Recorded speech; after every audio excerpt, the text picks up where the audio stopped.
Good evening, everyone. It's dark, but it's time.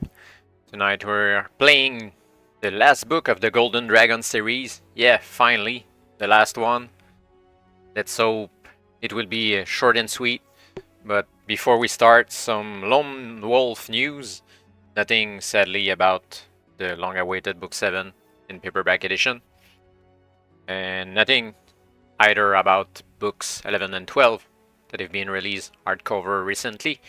But there's been an announcement in a new release in the World of Lone Wolf series with a brand new trilogy by a different author, since Joe Dever can't write anymore, as we know. The new author is a big fan of Lone Wolf as well, Jonathan Stark, and the trilogy is called The Huntress. I think, just to give us a little motivation before the last book of the Golden Dragon series, let's see what it's all about. So a new trilogy, already been released, Mark for Death, Calling of the Flame, and Echoes of Eternity. They're only available right now from the Magnamon Homeguard Press store, I think, and only in hardcover edition or with the special collection box set. If you want to pay in sterling pounds and import from the UK. Let's wait until it's released in Canada or in the United States. The United States. Let's watch the trailer if you want for 3 minutes long and see what the trilogy is about. New game books in the World of Lone Wolf.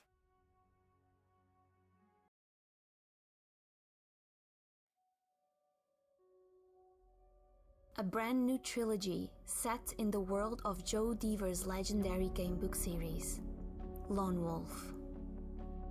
Criminals spit her name like a curse. Veterans speak it to bring them fortune. Old sages whisper, if you would find that which is lost, you only have to seek the Huntress. Decide your fate. Cut down your enemies with new combative techniques. I don't know who's the illustrator for these though. Face off against the terrifying tall man and learn other secrets of the city of Tehran. Every battle is different and offers exciting new strategies. Pick abilities from 12 new hunting arts, including alchemy, thieving skills, and the ability to use a Borsey hand cannon. Perfect for new fans no Kai and powers. Veterans. No prior knowledge needed, just pick up and play. Set 50 years before the events of Lone Wolf 1. Oh, 50 years before. Book 1, Marked for Death. In Vestagania there is a saying, 2 things will curse you, the keeping of a secret and the seeking of a secret. You are doubly cursed, for the secret you seek is your own. Book 2, Quelling of the Flame. Venture across the ancient land of Desi and join forces with a secret society known as the Waking that's Flame. nice. If you survive, the answers you seek may be kept in the Wandering Keep, a fortress that was never meant to be found, deep within the deadly Serpent Swamp. Book 3, Echoes of Eternity. Make choices that determine the future of Magnamon in the final adventure of the Huntress trilogy. How the story ends is up to you. Will you learn the truth, or will you be crushed under the hand of Nar? The first gamebook adventure from Jonathan Stark, creator of Alignment May Vary and The Bestiary, co-hosts of Journeys Through Magnamon, the official Lone Wolf podcast. Features over 110 new pieces of art from fighting fantasy artist Gary Ward, including all new maps and action charts. Covers designed by Christopher Shai, founder of Ronin Studios. Edited by Lone Wolf legends Ben Dever, Vincent Lazari, and August Hahn. She's on the hunt, and nothing can stand in her way. A new trilogy set in the world of the best-selling Lone Wolf gamebook series. So what it is, it looks to be quite awesome. So let's be hype about this. It's available right now in the UK. You can import it if you live somewhere else. and let's hope it will be available in North America soon and other parts of the world. But for now, let's go back to what we are going to do tonight, which is reading and playing the last book of the Golden Dragon series.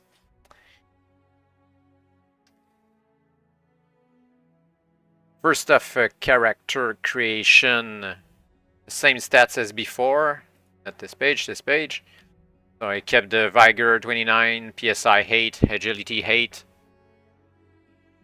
Keep a kind of continuity, even if it's not mandatory. The treasure is still there. 30 gold pieces now that we start with. No spell casting, even if we're back with the Dave Morris as the author, as well as a new one, even Newnham. Yeah, Newnham. So I don't know what it will do to the story, but the spellcasting didn't make a return, sadly. It was original, only available in book 4. New items as well, a sword, tinderbox, lantern, and a bow now. First time we have a ranged weapon, bow, and 7 arrows. Let's see how it goes. Combat and everything else is the same. Yeah, nothing has changed in the standard rules. For the home rules, they are the same as usual as well. If we die, we're going to go back to previous choice, take another one. If we die again, we're going to go back again and take another choice. If we die in combat, we're going to take the flee option instead, if there's one. If there's none, we're going to go back and take a previous different option. Same with the skill checks. If we fail one, we're going to take a different option. And if we can't, we're just going to go through the skill check as if we want it. And if there's no other kind of options available, we're going to just go through simply as if we want to fight, want a skill check or whatever, and march on so that we won't be playing this game tomorrow morning, because Golden Dragon has a tendency to kill us without any warning and any kind of hint whatsoever. Yeah, happened a lot of time in the previous books. Before we begin, there's a little piece of background, as is customary since book 2 or 3, I think. Kind of on the shorter end of the stick as well. But let's start with the background. Linton is a prosperous market town that has grown rich and fat on its bustling trade. The dwellers and craftsmen of the town are without peer. Its cuisine is unsurpassed for many leagues. Wealthy patrons ensure flourishing of the arts. An excellent place to visit for someone with gold to spend. You push away your breakfast platter of gruel and glower at your sagging money pouch. Soon it will be time to move on. Linton is, you decide, altogether too peaceful. No one has need of services such as yours. There is a tall young man crossing the dew-soaked green who shares your despondent mood. By all the fates, he mutters to himself as he passes. Is there no adventurer of true mettle in this wretched town? Noting the young man's fine clothes and rings, you leap up and fall into stride beside him, quickly making an introduction. He turns and says keenly, I am Jasper, head of the wealthy Faze family. Since my father's untimely death some month ago, my brothers and I require a warrior to undertake an extremely dangerous quest. We have sent word far and wide, and many freebooters have applied for the position. In every case, their boastfulness has exceeded their courage and skill. We are on the point of despair. But if you can prove yourself worthy, then you stand to profit richly. You accompany Jasper to the Faze Mansion, an imposing edifice that stands proudly in some 30 acres of grounds. He takes you to meet his 4 brothers, and they waste no time in beginning their stringent test. You demonstrate your fighting skill using a wooden practice sword, effortlessly flooring Jasper's ox-like bodyguard. An archery bot is reduced to splintered woods as you send one arrow after another unerringly along the target range. When blindfolded, you are required to dodge skittles tossed by Jasper and his brothers. Your sixth sense and your coordination are shown to be almost superhuman. You are questioned closely on your past adventures and have no trouble listing the proper way of dealing with any monster from a basilisk to a vampire. With each test, Jasper's smile broadens. Eventually, he throws down a book in which he has been keeping notes. "Enough!" he cries. "There can be no doubt. You are the champion we seek." They accompany Jasper to his study, where he explains the quest to you. The Castle of Lost Souls. A quotation mark was missing there. "The Castle of Lost Souls," he begins abruptly, "is where the demon Slank imprisons the spirits of those who pledge themselves to him." He puts a glass of brandy into your hand. You drain it without thinking. "My father, Luther Face, died a wealthy man, but in his younger days he was but a struggling merchant. One day he came across an ornate bronze jar among his trinkets and wares. Unable to remember where he had got it, he read the inscription on the bottom. Immediately the archdemon Slank stepped from out of nowhere. After some haggling, my father concluded a deal with Slank. To wit, that he should prosper and grow rich in order to leave wealth for his sons and a dowry for his lovely daughter. For this price the demon will have his soul. Father died 6 months ago. As you can see from this mansion and the estates, the demon kept his side of the bargain. While father lay on his deathbed then, Slank waited to take his soul to the castle. None of us could see Slank, of course, but we caught the odor of damnation in the room, and father had already told me, his eldest son, about the deal. Just as father breathed his last, a single tear fell from our sister Elvira's eyes onto his face. We learned the rest later, and I'll explain how in a moment. The demon took father's soul through low hills and swamps to where the castle lurks enshrouded by mist. Father heard the demon chuckle as he closed the doors behind them. Gathering his courage, he turned around and cast the teardrop into Slank's face. The demon howled in pain and ran off through the castle, clutching his eye, which now sizzled in smoke where the tears struck it. Father is, no fool. Seeing that it goodness lay the means to destroy the evil demon, he barricaded himself in the castle library and sat down to work out the necessary weapons. The action of killing Slank can be thought of as a spell which requires 6 components: a crystal ball, a 4-leaf clover, the ashes of a saint, the hair of a nun, a metal fragment from the armor of a chivalrous knight, and a tear from my sister's eyes. Luckily, father also found a book of necromancy and used its spells to appear to us in a dream. He told us what to do, and that we should seek out a bold adventurer to be the family's champion. I hardly need to say that if you can rescue our father's soul from Slank's castle, we will pay you a sizable fortune in gold and gems. Smile and accept. Jasper reaches into his pocket and takes out a glass of phial containing a single glistening teardrop. "Here is one of the items you will need. I wish you all speed in finding the other 5. You take the tear. Oh, first item.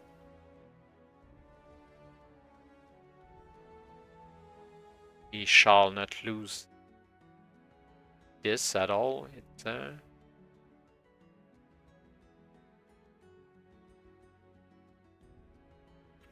glass phial with a teardrop.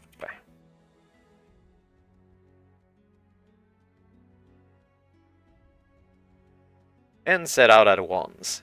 You have an uncanny feeling that you are about to become embroiled in the strangest adventure of your life. Now turn to section 1 of the last book of the Golden Dragon series, Castle of Lost Souls.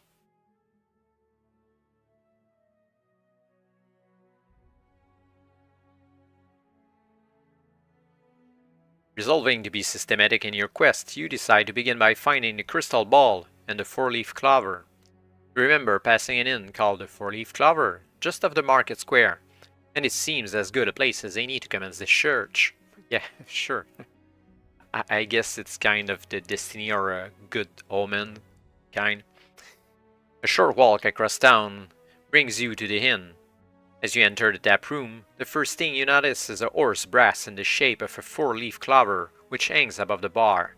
You may try stealing this, if you think it will serve your purposes, or you could ask the innkeeper if he knows where there is some clover to be found. If you prefer, you could strike up a conversation with some of the customers in the bar. Will you join a group of gypsies, several farm workers having lunch, or a trio of adventurers, presumably would-be champions who failed Jasper's tests? Lots of options to start out. Not like book 4, I think, where the options were die, die, die, or take that one, it's the good one.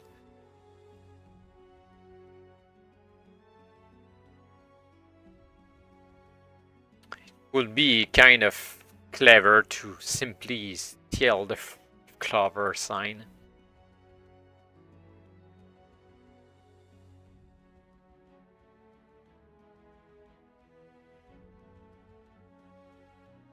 Kind of cocky stealing this in the middle of the bar though. I guess we'll try to be gentle and ask the innkeeper.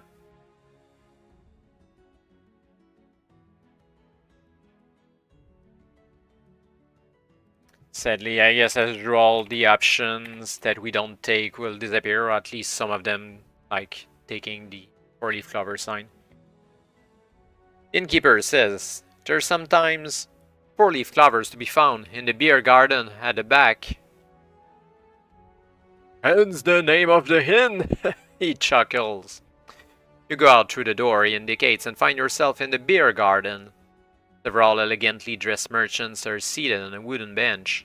Their merriment turns to incredulity as they watch you get down on your hands and knees and start to peer at the lawn. Seriously? Oh man. After nearly an hour, you are on the point of giving up when you spot what you are looking for. With a cry of triumph, you pluck the 4-leaf clover.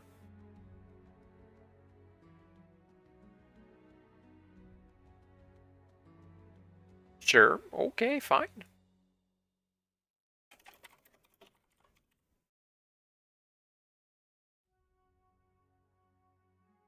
I don't believe it worked, but kind of did.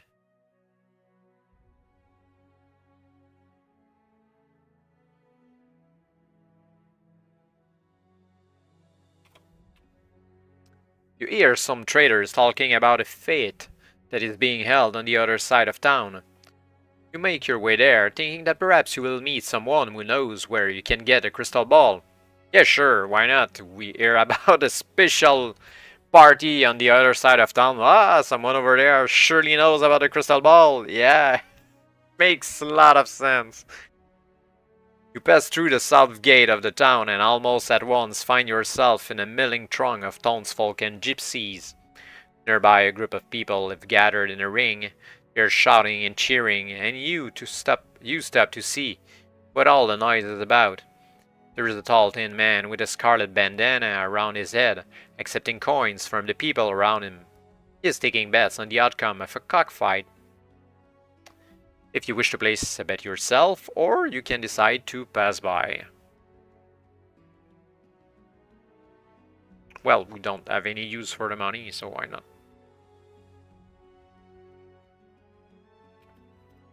You can wager up to 3 gold pieces on either a proudly strutting bantam or his opponent who is larger but has a tattered comb.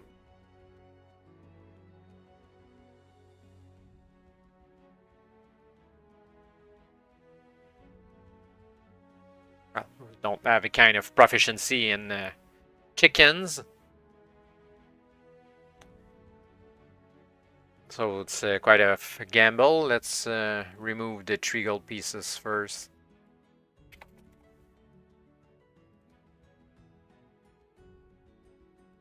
Do we go with the proud chicken or the large one?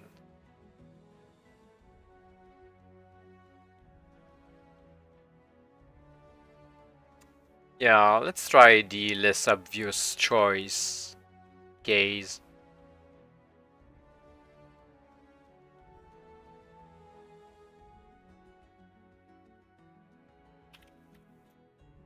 The cuckoo backed utters its last squawk. Yeah, the cock is dead. Just like that. Didn't even describe the fight. The fight is done, you lose. Done, bye. You lose the money you wagered. The tall man is taking bets on another fight, but you decide to press on. Yeah, we're not lucky with the chickens. So we lost 3 gold. Yeah, right. You're jolted by a crowd of excited townsfolk. A man in a long violet robe catches your eye. He has been performing conjuring tricks, to the obvious delight of his audience. We are clapping and throwing silver coins. As you watch, he brushes his fingers together and creates a flare of light and a puff of green smoke. You can pass by, or if you want, you can wait and buy one of the magical charms he has for sale. Oh, look, the magical charms. Gaze. He offers you a luck charm for 20 gold pieces. Eh. We already have a 4-leaf clover though.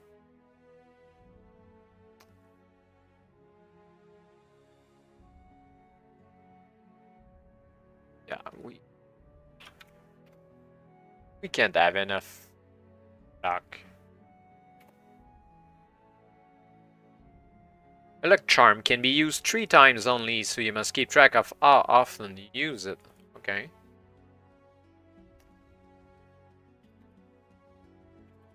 Luck charm 3.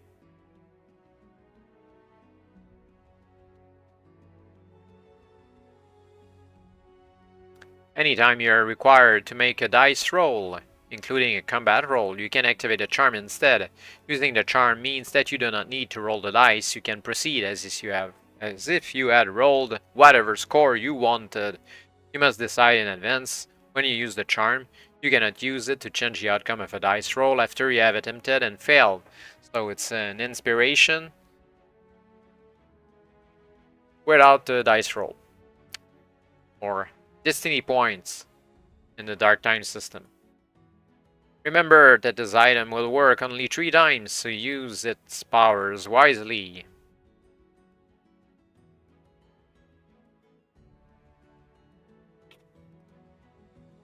A short fat man blunders carelessly, into you as he emerges from behind a caravan. He murmurs an indistinct apology as he brushes past. Roll 1 die. Yeah, he tries to steal from us. We need to roll 1d6, I guess. Yeah, seems like this.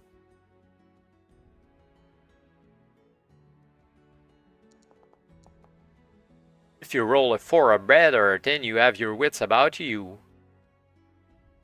That we have our wits about us.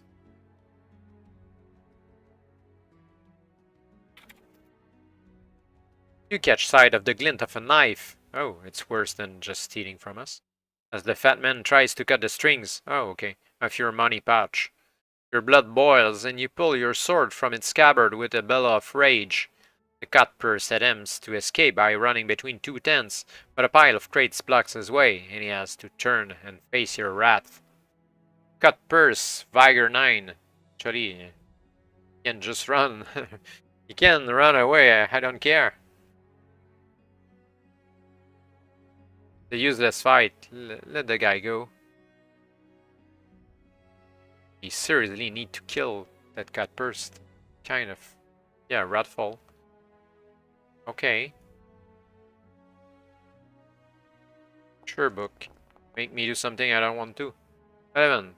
Oh, is it? We need 3 hits.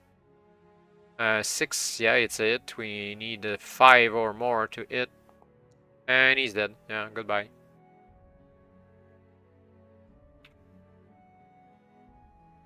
At least we didn't lose any Vigor points in this fight.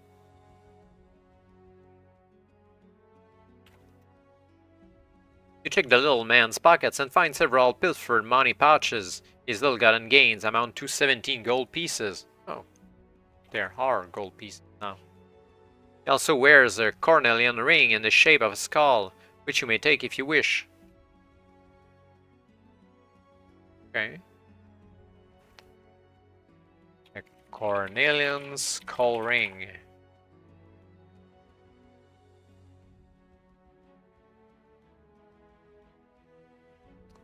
Find some grass to clean the blood from your sword, then step out from between the tents as if nothing had happened.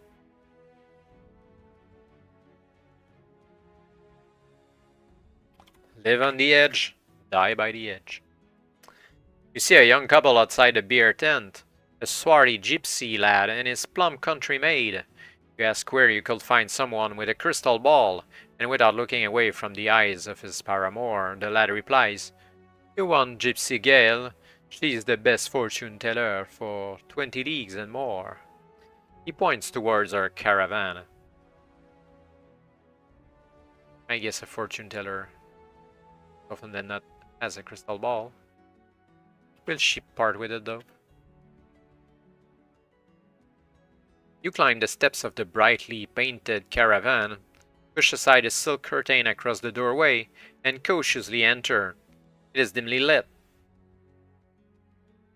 There is a strange herbal smell, incense, perhaps, exotic and colorful fabrics hanging down in drapes, disguising the size of the caravan's interior. You feel heady and disorientated, as though you have stepped from the noise and bustle outside into another world. As your eyes adjust to the gloom, you notice, with a start, a figure who sits at a velvet-covered table. She is clad in the same brilliant colors that adorn the caravan. You are pleasantly surprised to discover that Gypsy Gale is no wizened crone, but a ravishing, sultry beauty with red gold hair and long-lashed eyes of sea green. She beckons you forward. Finally, you notice her crystal ball on the table. It shimmers and reflects all the myriad colors in the room. You have fleetingly considered several plans, and now must decide which to use. Will you ask her to tell your fortune? Suggest she reads her own fortune. Try to steal her crystal ball. Invite her to join you in a drink and spend some time looking around the fete. Yeah. Number 2 would be a good idea to secure number 2. Number 4, I mean, would be a good idea to secure the crystal ball, I think.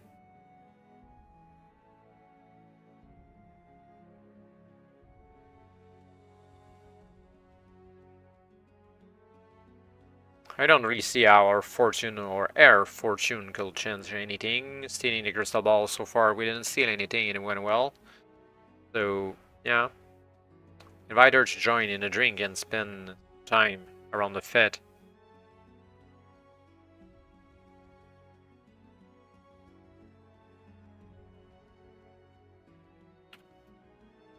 She's flattered and accepts with a gay smile.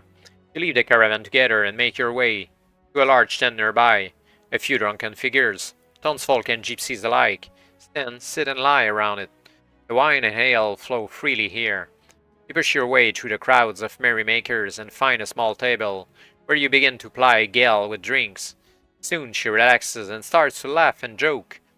A few of the more rowdy revelers egg her on to dance for them. Someone pushes a tambourine into her hand. She leaps up and slaps it against her thigh as she whirls in a sensual dance. The men all cheer, crowding in a circle around her and clapping their hands. You enjoy a last sip of wine, then make a discreet exit. Returning to her caravan, you take the crystal ball and slip away from the fete. Yeah, just like the plan.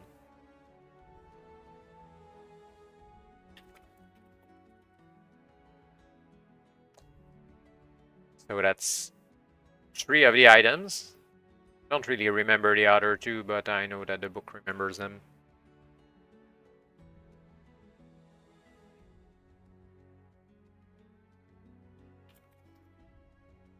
You now have the crystal ball you needed. Make sure you have noted it down, yeah, right. Do you have the 4-leaf clover as well? Yep, we do have this.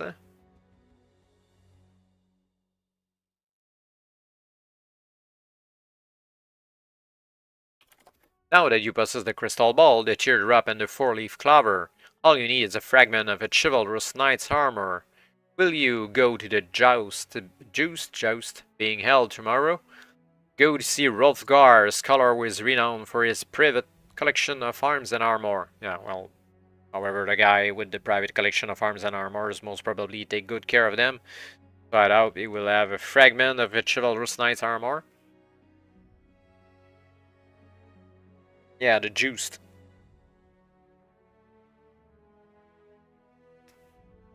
I guess can find fragments of armors there.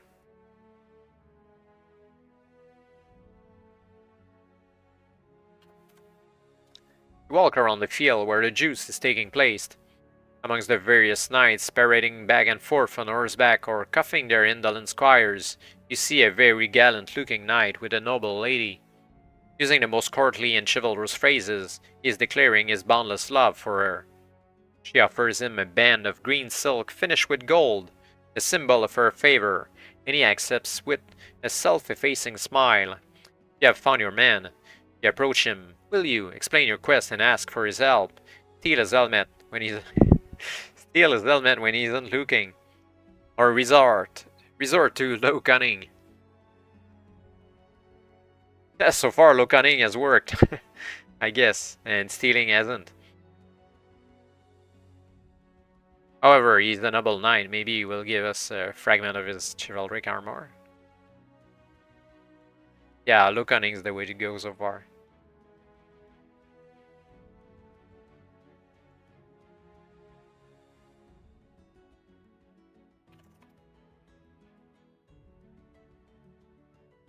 You point out an unsightly dent in his breastplate and offer to rush with it to the armorer so that it can be repaired before the juice begins.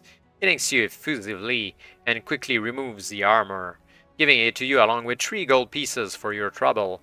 Unfortunately, the armorer's tent is nearby, and so you have no opportunity to steal a fragment as you carry his breastplate over. Once inside the tent, you hand the breastplate to the armorer. You watch him hammering the dent out, and realize you're going to have to bribe him. Decide how much you will offer, and then turn to the next paragraph. Okay. Well, we already got 3, but I guess we're... that's the 3 gold for us for our trouble. So we're up to 27 right now. Back to before we lost the 3 on the bet. With the chickens.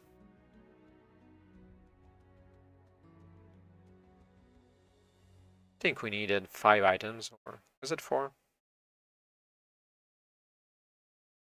Well, we can offer. We got 3 gold pieces for offer. I guess we can bribe him with 10 gold pieces. It will be fine. Most of that gold doesn't come from us anyway. Alright, so 17 gold pieces. The stolen gold pieces of the thief that we killed in wrathful ongoings.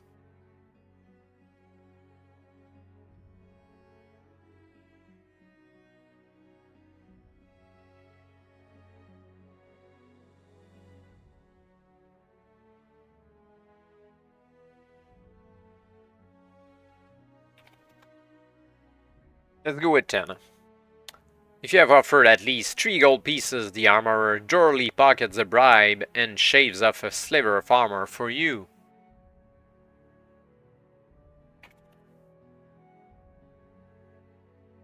There we go. You hide a fragment under your tunic and return the breastplate to the knight.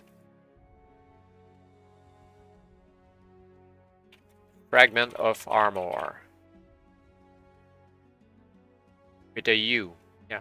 Well, British books, right? You hide a fragment under your tunic and return the breastplate to the knight. If you offer the armorer, nope, no, that's okay. We got a fragment.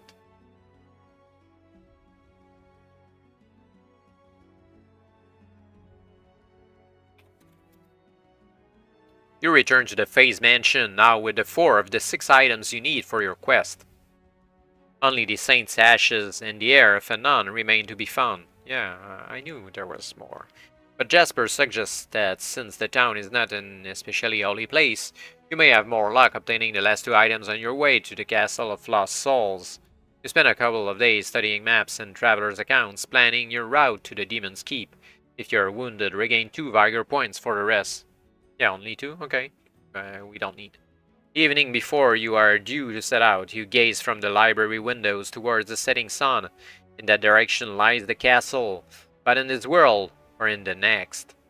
You yawn and close the compendium of charts you have been studying. Whatever awesome perils await you, there is little to be gained from dwelling upon them now.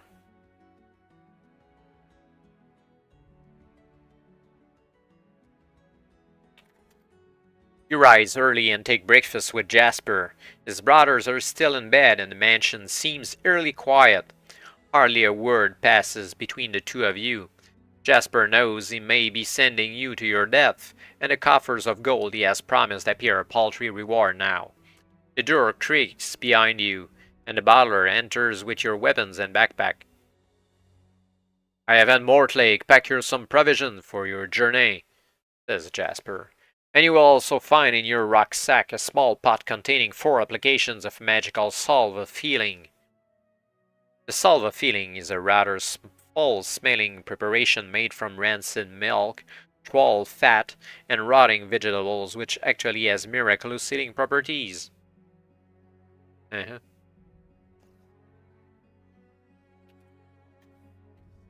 Salve of healing +4. We have 4. Spending it on your wounds after a fight will restore 4 vigor points. Salve will not increase your vigor above its normal score, of course. Record the salve of healing in, we don't need to record the food.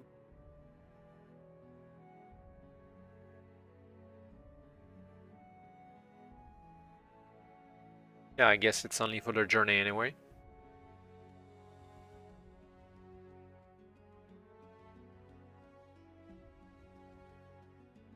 You take up your belongings, and Jasper accompanies you to the mansion gates. I wish you good luck in your venture, he tells you as you walk.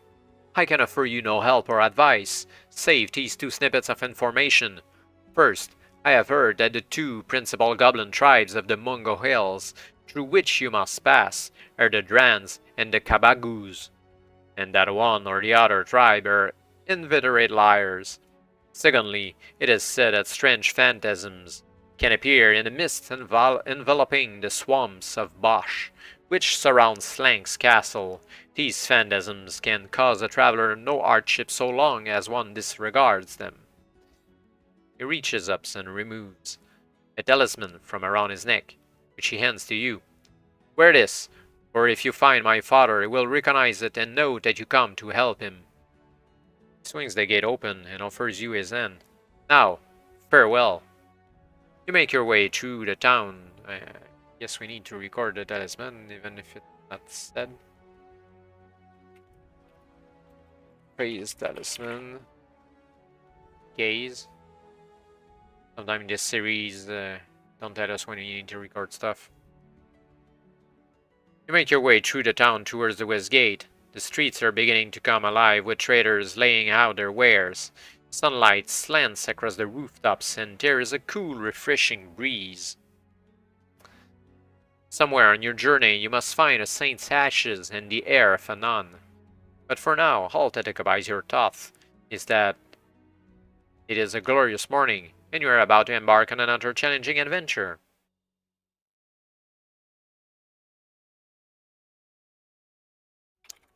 Do you have a sword?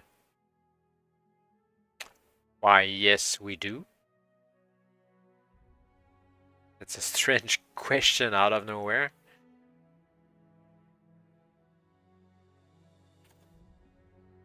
You set out at a brisk pace and soon leave the fields and meadows around the town far behind you.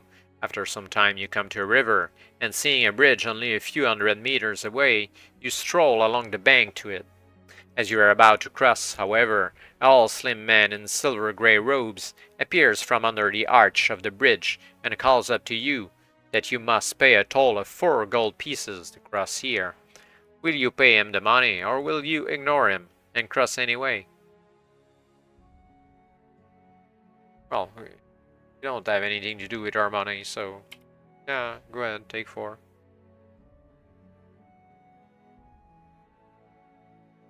You throw the 4 coins down to him, snatches them from the air and pockets them with one fluid sweep of his arm. You may now continue on your way, or ask him if he knows where you can get the last 2 items you need. Yeah, we should ask him. Why not? He scratches the back of his neck. Don't know about this strand over here, he says after some thought. Don't nuns shave their heads when they enter a convent anyway? But there's a sort of shrine not too far from here. Some old holy man was buried. Maybe he was a saint? The toll collector gives you directions, and you set off in search of the shrine.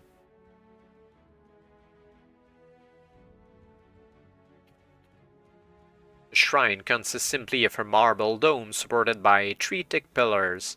Within, on a table of rock, you can see a verdigris-stained urn. As you step between the pillars, a silvery light appears out of nowhere and hallows the urn. You wish to stay, or you can of course flee from the spot and continue on towards the hill. I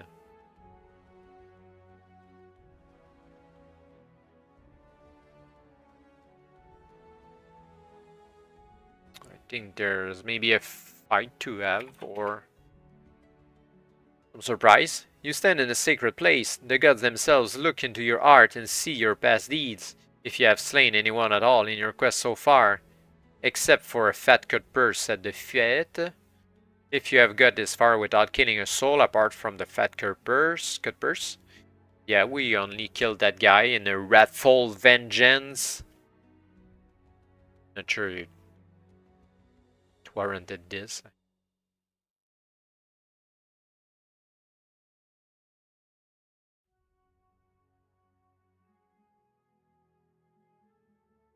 So you believe your actions were justified. The gods rank you as a murderer. Yeah, no kidding. They do not want their shrine sullied by your presence. They dispatch one of their servants to deal with you. A giant halberd-wielding warrior clad in white armor, who steps from a shining rent in the air in front of you.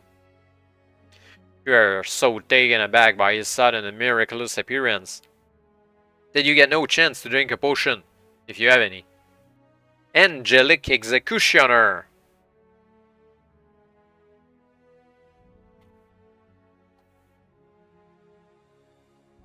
Everything makes sense. We need to roll 7 or more in this fight. It's an even fight though. We have a flee option. However, we can flee back to the path and head west. But I'm kind of pissed off. I know I'm a murderer because the book forced me to be one. But I don't know, it's kinda an eye for an eye. What kind of holy justice is this? Well, we start with it for the angel. It for us, 1-1. We need 5 hits to win. 6, no, that's on us. 1-2. 10, that's 2-2. I'm not sure with all the dice on the board. 9, okay. And that's 3-2. Sadly, no critical hit here. And it's dead. We lost 6 vigor points. Quite an easy fight.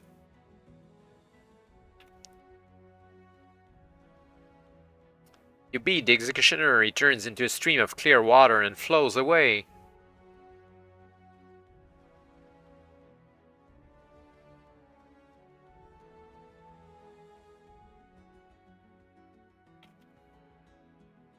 You reach into the silvery glow and take the urn.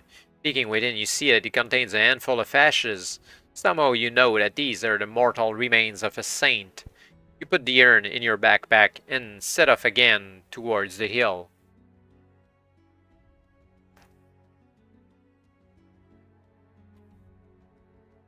Saint's ashes in urn.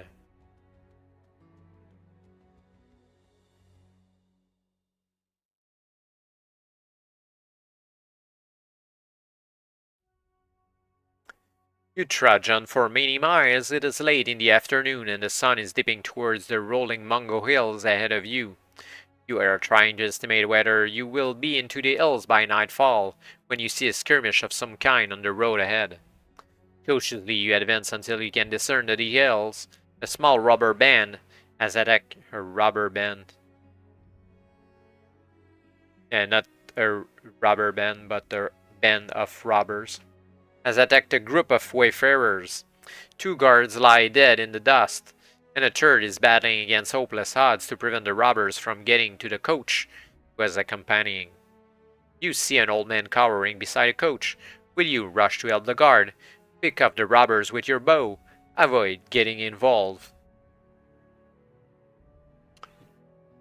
Sounds like a good call with a bow. Ugh, we need to roll a dice. You level your bow and lose 5 arrows. Yeah, I never signed for 5 or 7 arrows in that though. Ugh. Roll 1 die for each arrow. On a roll of 3 or better it finds its target, but on a roll of 1 or 2 it misses. So we need to roll 5d6.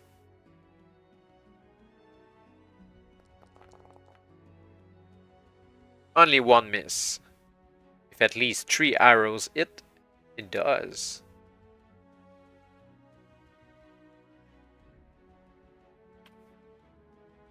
A shower of arrows find their mark, throwing the robbers into confusion. They do not wait around long enough to see that it is the lone archer who attacks them. So we're down to bow and 2 arrows.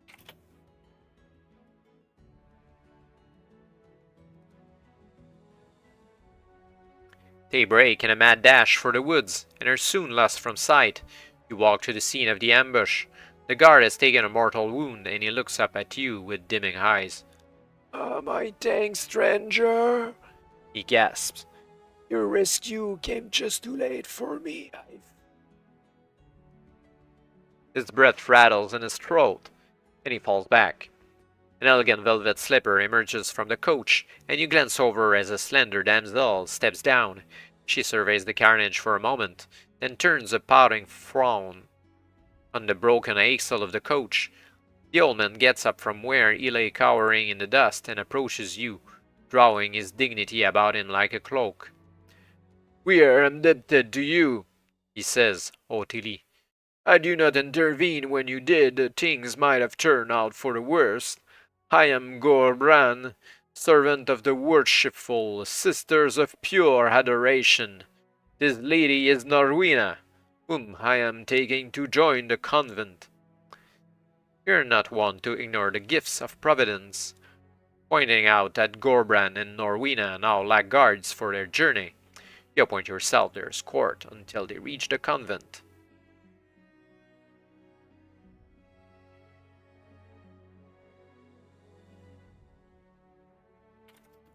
Escort Gorbran and Norwina safely on foot to the convent. The Sisters of Pure Adoration are very grateful for all the help you have given. You receive a blessing from the Mother Superior herself, and if you are subject to a curse, it is now lifted. Also, if you are wounded, they use their herbal remedies to restore your vigor to its normal score. Great. After a hearty meal, you are given a comfortable bed for the night.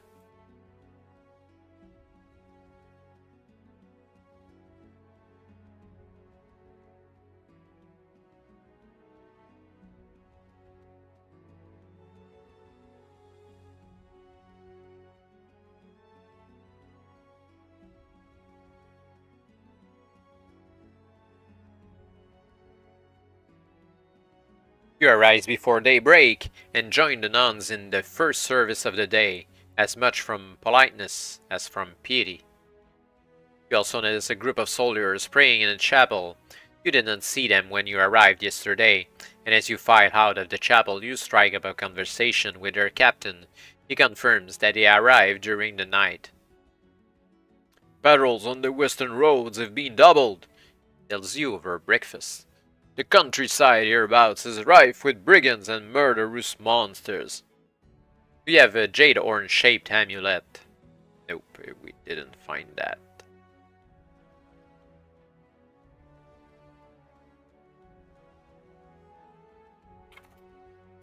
You soon tire of the captain's monomaniacal ranting about law and retribution. Excuse yourself and go off in search of the Mother Superior. She's an altogether more agreeable person, and when you ask her if she could supply you with a nun's air, she laughs merrily. Norwina has just had her head shaved to join your order, she says. She glides away and soon returns with a long black strand of hair. You put this in your backpack as she shows you to the door. You are always welcome here, she tells you. You turn at the gate to wave to her, and see the captain watching you like a mad hawk from an upper window. With an uneasy shiver, you hurry westwards.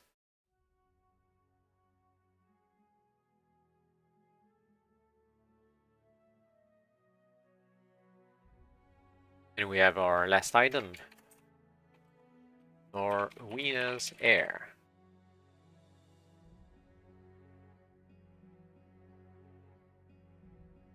It is a fine morning, and you enjoy your walk up into the rolling landscape of the Mungo Hills. After a little while you come to a stream where a burly man sits fishing. If you wish to greet him, or if you prefer to pass by, yeah, we can greet the guy. We have all our items, we're so happy.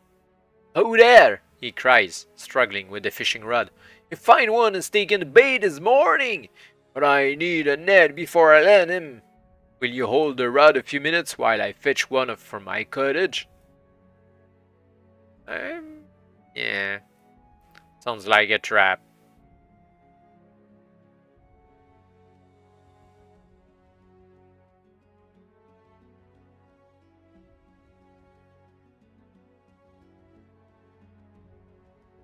So far when we help people, they helped us back instead of putting a dagger in our back. You take the rod from him and soon find that you are barely able to hold on to it. The fish is putting up quite a struggle. Shortly the big man returns with a net and takes hold of the rod. With a mighty effort he draws up a spine vicious-looking fish the size of a dog. "Quite a whooper," says the man, showing a set of sharp white teeth as he grins. "How rare to find a person in these days of selfishness and antagonism who is prepared to lend a hand to a fellow creature." He takes a ring from his finger. "Allow me to offer my ring of light as a gift for your assistance. Moreover, as a special favor to you, today I shall dine on fish." We have a ring of light.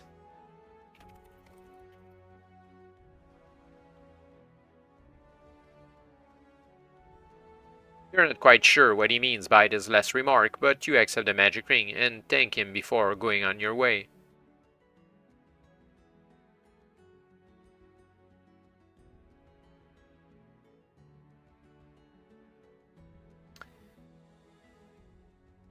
About mid-morning you are passing between two hills when you come face to face with a mountain lion. It makes no immediate move to attack. You recover from an instant of petrification and consider your next action. Will you draw your sword and fight it? Climb the cliff out of its reach? Wait to see what it does? And the last one is quite curious.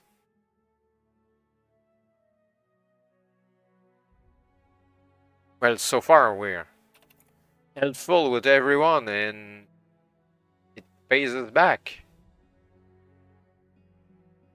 The lion holds up its paw to show you that there is a large thorn stuck right through it. Then, to your amazement, it speaks.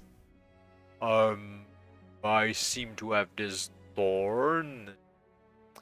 You realize that the poor creature means you no harm and resolve to help it. We're in Wizard of Oz now.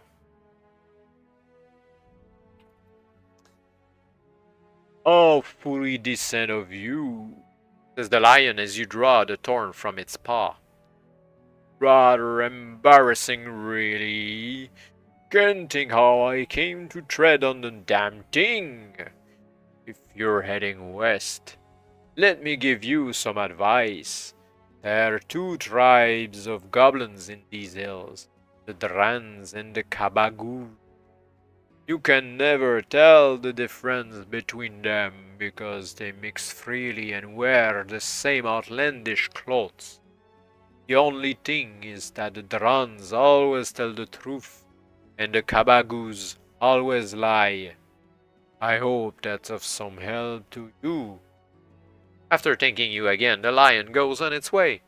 You consider what it has told you as you head further west. So the Kabagus always lie.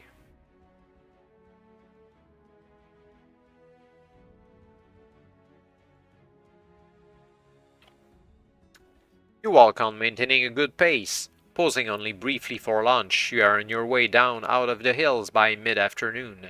Ahead of you, the trail forks in two. One way will take you into the swamps of Bosch, where you are headed, but the other presumably leads to the notorious Dragon Breath Canyon, where you definitely do not want to go. Beside the fork, there is a large flat rock, on which squat two tiny shriveled goblins with large heads and a shock of white hair over their sharp, wily faces. Are you a Dran? Oh, that's us. Damn. Are you a Dran or a Kabagu?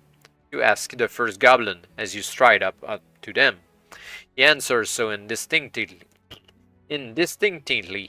that you cannot hear him, but then the second goblin pipes up. He said he's a Kabagu. Are you deaf or something? Ignoring his disrespectful attitude, you demand of the second goblin which route you shall take to reach the swamps of Bosch. Swamps of Bosch? He replies, You want to go left? As you set off, he calls after you, Go on, push off to Bosch. Both goblins start giggling, but you cannot be bothered to go back and teach them a lesson. Yeah, we did enough wrathful vengeance as of now. Which path will you take now? The left-hand one as suggested, or the right-hand one? Alright, so the Kabagus always lie and the Dran never lies. So let's say that the second goblin is a Kabagu, and he says that the other one said he's a Kabagu. So if he lied, he didn't say that. He said he was Dran. And since he's a Dran, the other one always says the right thing.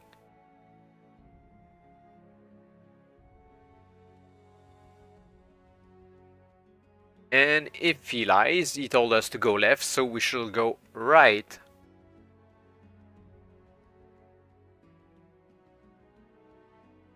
However, if the first one is the liar, and the second one always says the right thing, then it's true that the other guy said he was a Kabagu.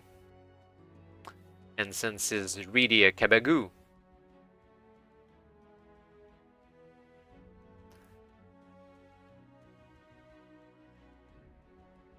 yeah, he would be a Dran.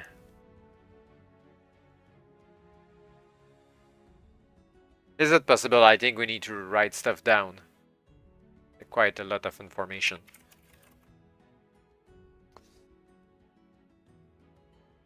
Alright, write it down here. So,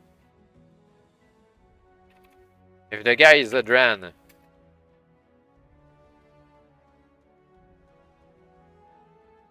he said is a Kabagu. So that means one is a Dran. No. If he's a Dran, that means that one said he's a Kabagu.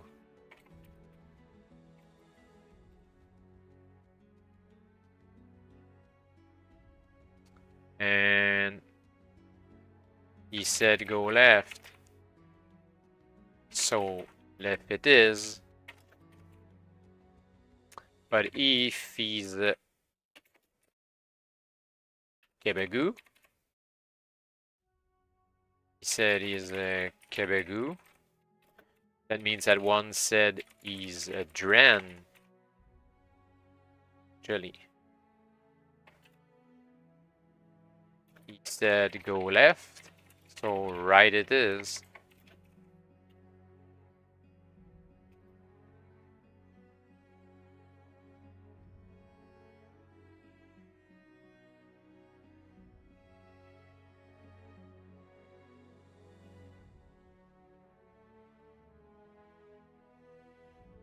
It doesn't really help at all.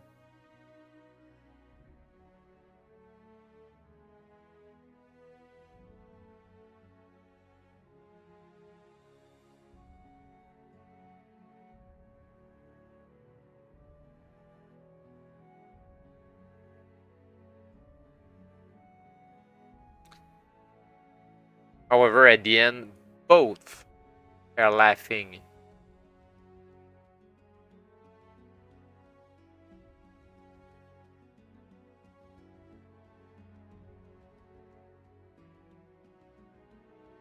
What that means probably that either both are jerks or both are the same type of goblin.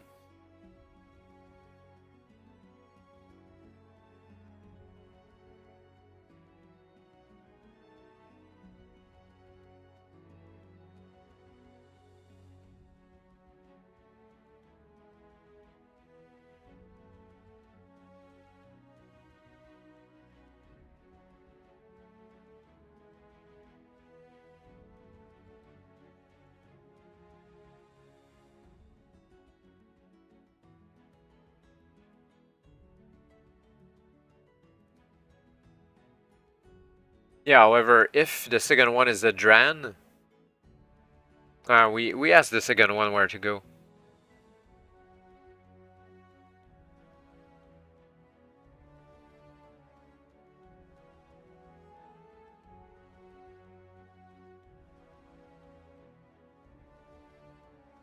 Doesn't matter what the other one said, I think.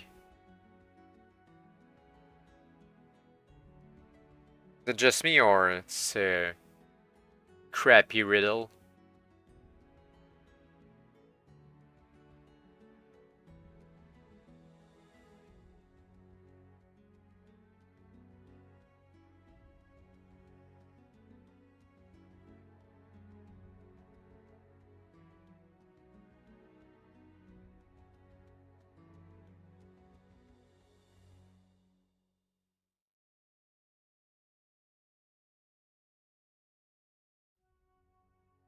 Yeah, I think right is the correct path for whatever reason it is.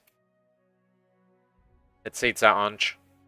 The trail takes you down out of the hills. Ahead of you, the horizon is lost in a blur of mist. Realizing that it will be difficult to find dry wood with which to start a campfire in the dank swampland, you gather kindling as you descend the trail. When you reach the low-lying moors and marshes of bush, your progress is slowed considerably, for you have to make your way around tracts of treacherous mire.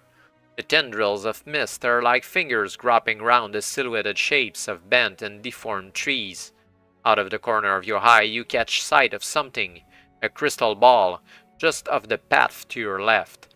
It looks unsettlingly like the one you should have in your backpack.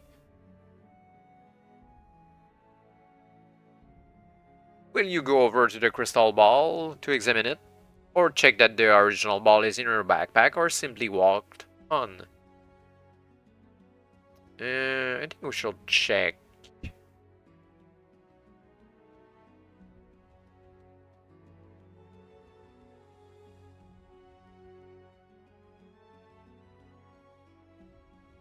Oh, wait. Before we check, there was something about this regarding what was going on. It was in the marsh, right? We should walk on here.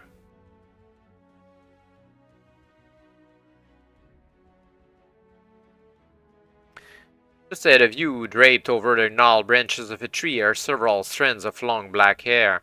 Could they be hair from a nun's head? You may open your backpack, go over to the tree, or ignore this and walk on.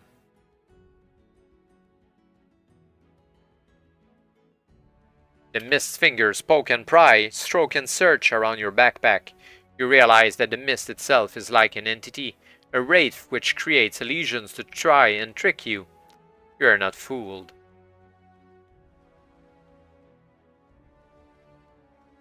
Since it is now getting late, you start to look around for somewhere to make camp. You soon find a patch of high ground that is fairly dry. Using the wood you collected earlier, you soon have a good fire going. After a light supper, you settle down and go to sleep. You come awake suddenly. Hours have passed. The fire is just glowing embers now. Creatures are stirring in the darkness all around you. Slowly you sit up. Your camp is surrounded by hordes of Martians. Small, earless, leathery creatures with webbed hands and large, lidless eyes. They have been attracted by your fire and the starlight glimmering of your sword, which is skewered in the ground beside you.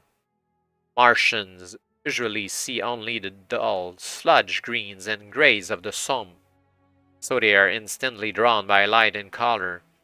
They move around you like moths around a candle. From what you have heard, they eat only fungus and swampweed, but nonetheless you are in the most deadly peril, for if they press forward towards the light, you will be smothered and crushed by the countless hundreds of them. What will you do? You may toss your sword away in the hope that they will scurry after it, or light your lantern, or if you have one, you could use a ring of light. A ring of light. What? It make them come closer, or will it blind them?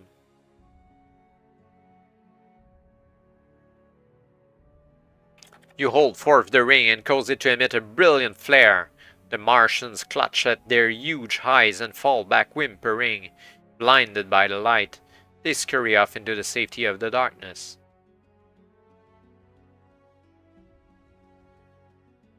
You drift back off to sleep and pass the rest of the night in comfort, except for the clouds of gnats and the occasional far-off howl of a moorland monster. You wake at dawn. If you're wounded, no errant, you eat a hearty breakfast and then press on deeper into Bosch.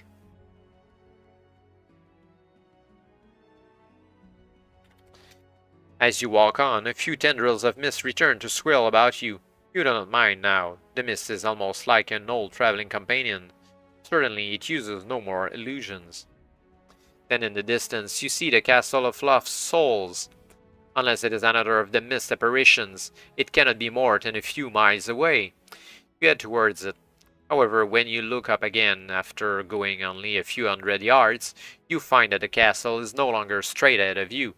You walk towards it for almost an hour, keeping your eyes on it the whole time, but you do not seem to be getting any closer. Presumably the demon Slank has set enchantments around his castle to keep unwelcome visitors away. So what will you do now? If you wish to just continue marching towards the castle, keeping your eyes fixed on it continually so it does not change location again, or if you wish to use an item from your backpack, or if you would like to try something else, what kind of item could help us? Which of your item will you use? Perhaps the 4-leaf clover, the little girl's teardrop, or the gypsy's crystal ball? Can be useful here.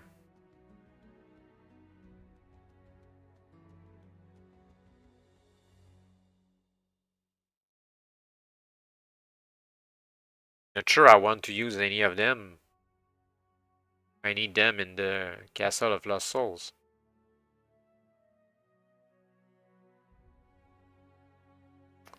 Can I go back?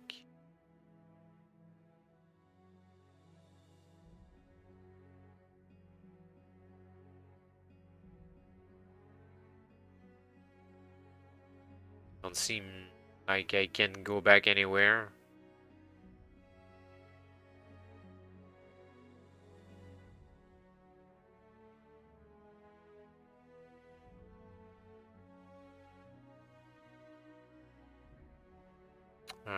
That's 84 then, if we go back. Or 81. Let's see. As you walk on, tendrils, blah blah blah. Those are all different options. Okay.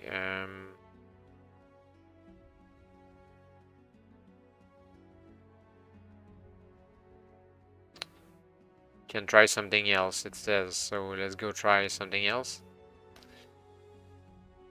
Okay, you could try heading for the castle by an indirect route, either to the right or left of where it actually seems to be. You could try closing your eyes and heading on blindly in the direction you last saw it, or you could use an item from your backpack.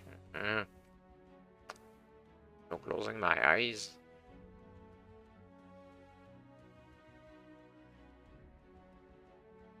Not sure it will work.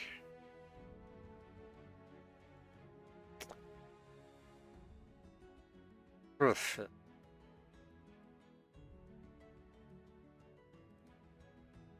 Not sure. It sounds like all bad options.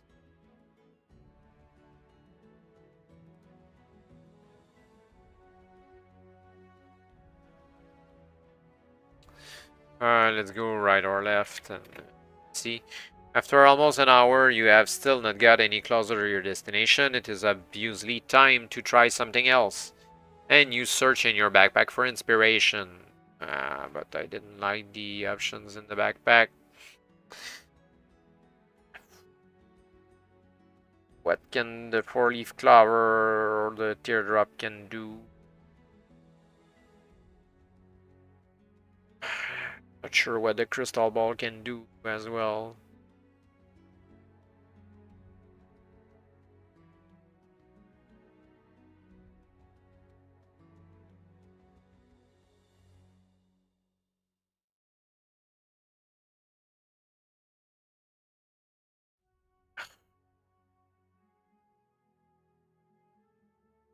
The first one seems useless, the second one I don't want to use it because it's precious. And the third one, I guess the less worst of the lot is the crystal ball. When you gaze at the castle through the crystal ball, a shimmering path of green light is visible leading through the swamp. Holding the crystal ball in front of your eyes, you make your way along the path. You have been walking for only a few minutes, intent on the ground where you tread, when you notice a dark shape looming ahead. You glance up from the crystal ball and almost drop it in shock. You are at the castle gates. Oh, okay, fine.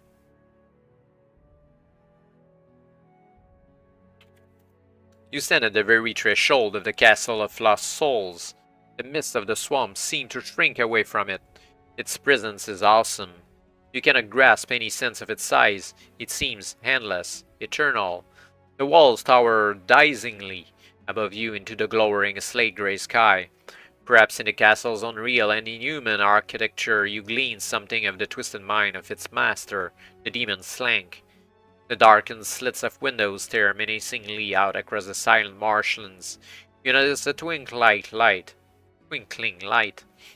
A solitary candle burns in one of the windows, to the left of the doorway, apparently on the first floor. All else is shrouded in darkness. The castle is not guarded.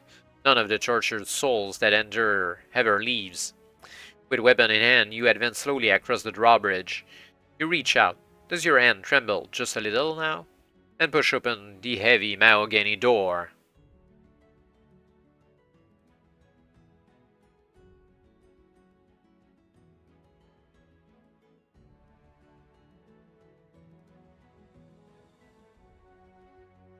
You step into a shadowy, cloistered hallway that reeks of funeral incense.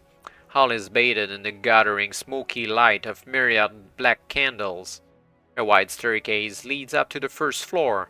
Over one side of the hallway you see double doors carved with arabesque designs. Will you open the doors or proceed up the stairs to the first floor on the left?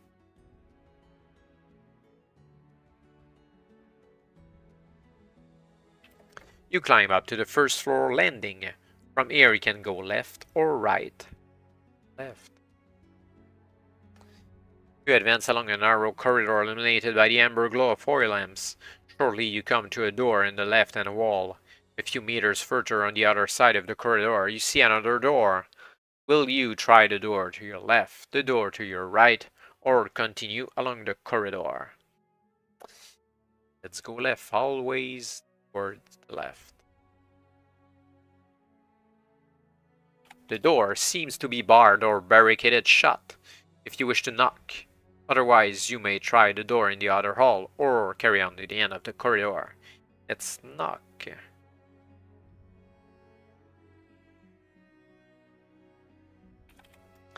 You pound the door with your fist, producing a booming echo.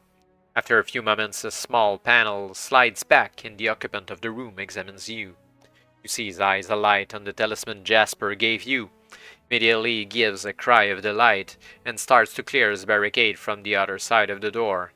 You wait nervously in the passage, praying that all this noise won't alert the demon. Finally the door opens and the old man ushers you in. The place is a vast vaulted library with all manner of books and pamphlets lining every inch of the walls from floor to ceiling. You've come at last, says the old man, crying with joy. I knew my lads wouldn't let me down. I'm Lutherface, of course. He shows you to a leather armchair by the fireplace and thrusts a glass of tawny port wine into your hand. Obviously, although Slank's prisoner, he is. Not completely. There was a dot here. Useless. He is not completely without creature comforts. He takes down a musty tome and opens it at a chapter headed Dealing with Demons. Now listen carefully, for there isn't much time. You shall have a number of items, and this book describes how each item will affect Slank. Firstly, let's take notes.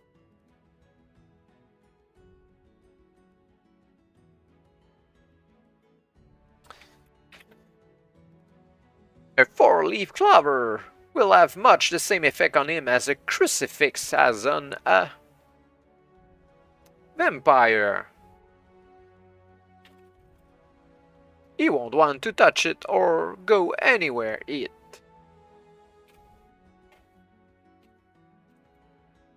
Second, if you throw my daughter's teardrop into his left eye, you'll blind him completely. Left eye blind. As I already managed to destroy his right eye. Now, do you have the fragment of knight's armor and the air of a nun? Yep, we have both of these items.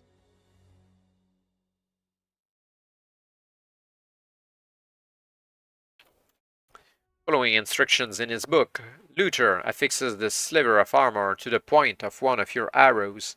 He then restrings your bow using the nun's hair. This will kill Slank at once. No. This will kill Slank at once if you shoot him through the heart, he explains. Lastly then, do you have the ashes of Saint? So we have an air bow. And one arrow and one fragment arrow, let's see.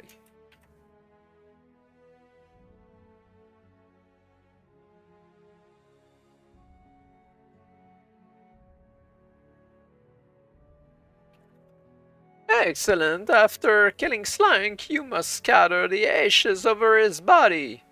Now, I wish you good luck.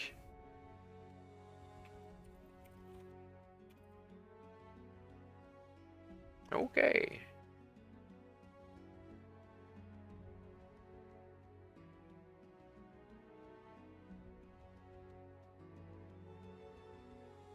You shake hands before taking your leave of him and continuing along the corridor. Behind you, you hear him pushing the library furniture back against the door.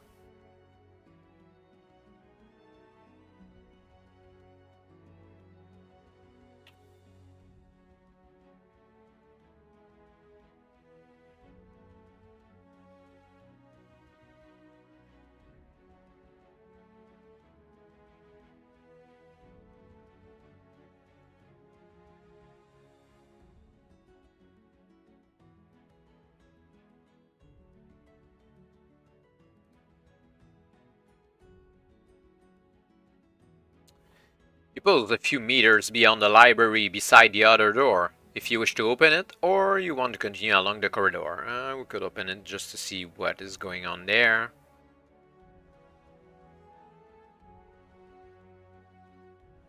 You step through the doorway and advance along a dank passage, peering through an archway to your right. You espy the scarlet and gold outlines of a bizarre demonic face, hanging in the blackness before you. A luminous mask on the far wall of the chamber, perhaps? You thrust your lantern forward, but it does little to pierce the thick shadows. You wish to go through the archway, or if you will rather continue along the passage. I'm not sure, the archway kinds of creepy, but it might be a shortcut.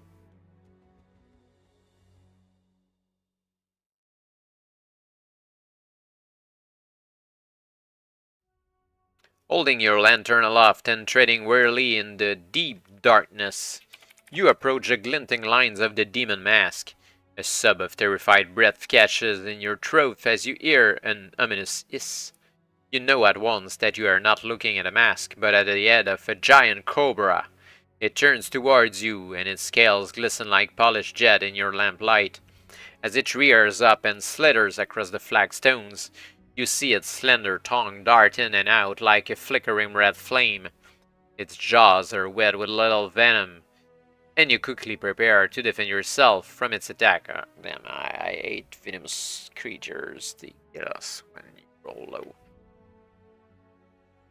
So we need to roll 6 or more, and it's a giant cobra with Vigor 12.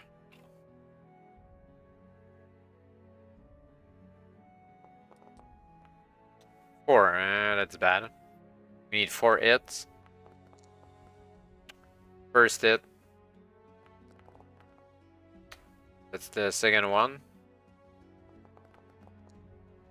Nope. 2. Third hit. And it's dead. Just only 3 Vigors. It went well.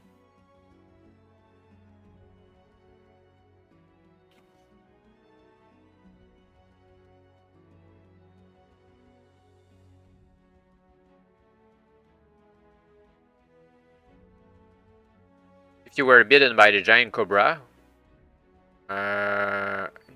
yes and no.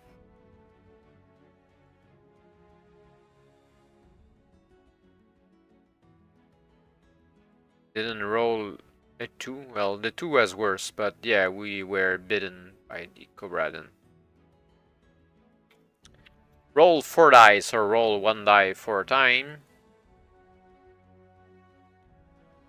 If the total exceeds your current Vigor,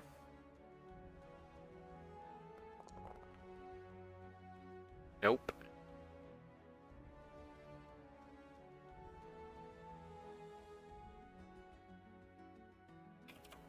You feel a stab of excruciating pain as the snake's venom reaches your heart. Momentarily you fear for your life, but your robust constitution saves you. After a few minutes' rest, you're strong enough to continue your adventure.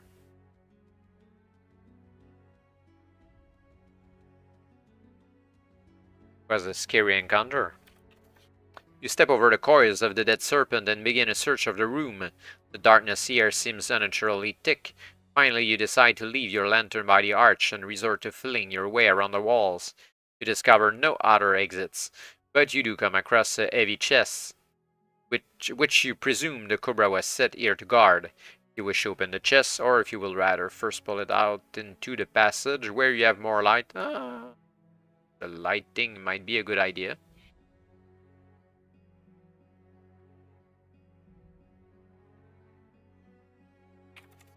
You take hold of one of the iron rings fixed into the chest and manage to haul it across the floor of the chamber.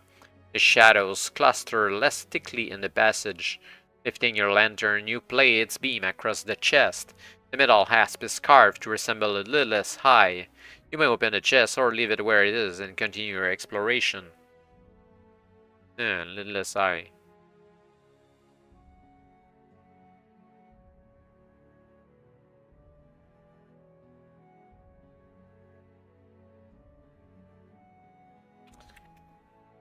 The moment you lift the lid of the chest, the heavy iron portcullis slides down across the open archway. If you had not dragged the chest out of the room before opening it, you will now be imprisoned. The chest contains nothing, but you are too thankful to be disgruntled at this. Shuddering at the fate you nearly suffered, you continue on your way.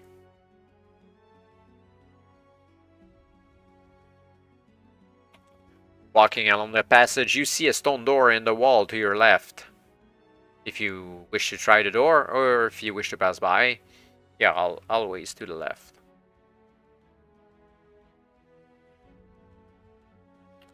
The door swings ponderously open into a cavernous crypt. The sound of dripping water echoes in the stillness, and you see that the walls and pillars are encrusted with uneven lumps of damp limestone. You swing the light of the lantern around, and your attention is caught by a massive sarcophagus at the far side of the crypt. Will you investigate the sarcophagus, cross through an archway on the opposite wall, or return to the passage and continue the way you were going? Yeah, let's trigger more danger, shall we? Etched into the crumbling marble lid of the sarcophagus are the outlines of a stern, cruel-lipped face. From the crown across its brow, you determine that it is the coffin of a prince. You could lift the lid, but an inner voice seems to counsel against it.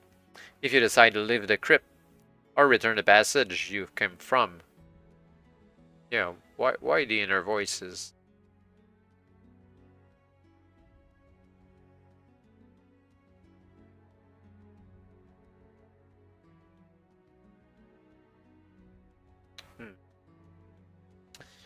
Inner voice, we listen to you.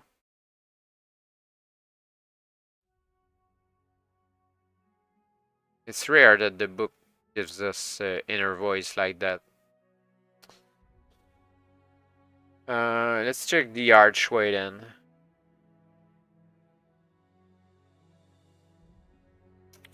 Passing through a series of progressively more gloomy chambers, you finally come to a flight of worn stone steps that take you up to a narrow landing. 3 doors face you.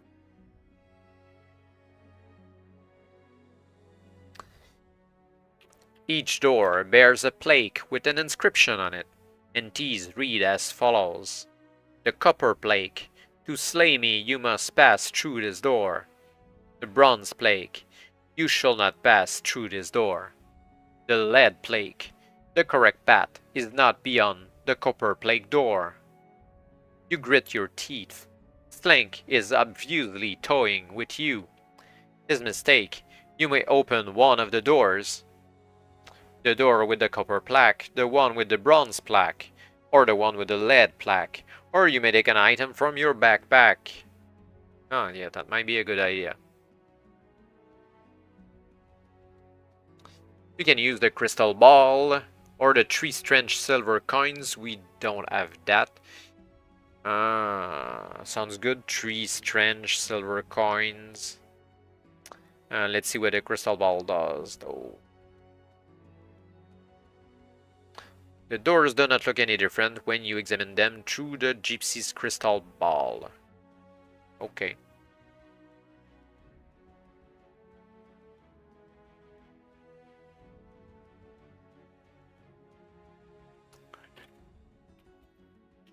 I need to make a different choice. I don't have any other items, so it's random, kind of. To slay me, you must pass through this door. The correct path is not beyond the copper plaque.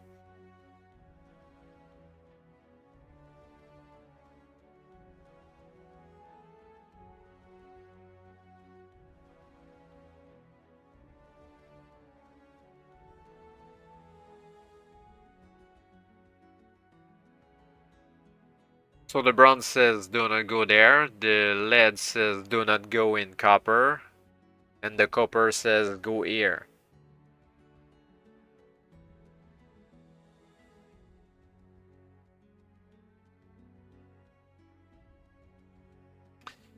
So copper says copper, bronze says copper or lead, and lead says bronze or lead. Okay, let's write that down. Copper says copper. Bronze says copper or lead. And lead says bronze or lead.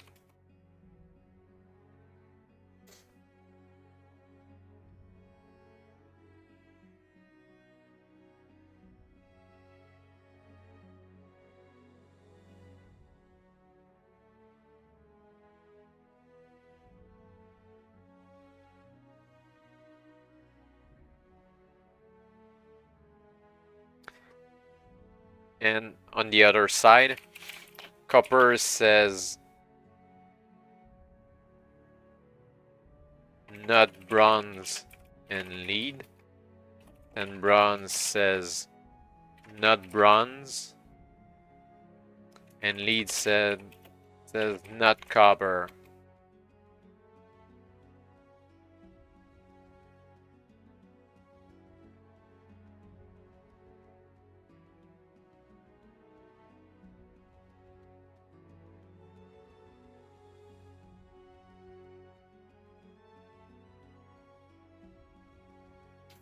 I think lead sounds like the safest choice.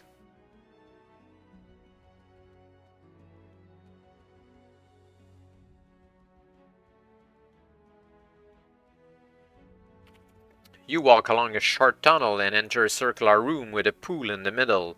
There is one other exit from the room, a door to your left.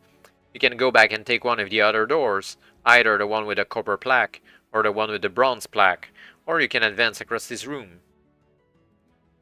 Yeah, let's advance and regret it. You notice a bottle of grey-green glass at the bottom of the pool. Before you can decide whether to reach in and take it or not, the surface of the pool starts rippling and heaving like a lake in a storm.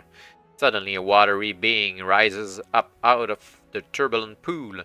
Will you draw your weapon or find some other way to fight it? Let's see if we have some other way. Which of the following will you use against the Undine? The Ring of Light, the Potion of Dazzling Speed, or your Lantern? Sounds like all bad options, except the Potion of Dazzling Speed that we don't have. Not sure that the Ring of Light... anything really, and the Lantern neither. It sounds like all bad options.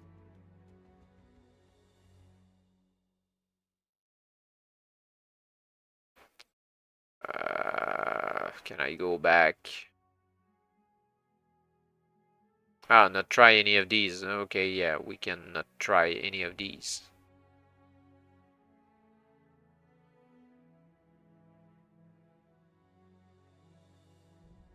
Unless we try the lantern, since we already used the ring before.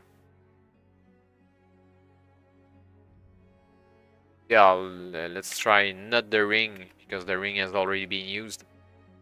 You pour a little of the oil from your lantern on the surface of the pool, thereby calming the troubled waters. The Undine immediately becomes quiescent and sinks back into the pool. You cautiously dip your hand into the still water to take the bottle. If you wish to unstop her this now, turn to... Nope, if not, note it down. I'm not sure I want to unstop her this right now. There's most probably a genie in there.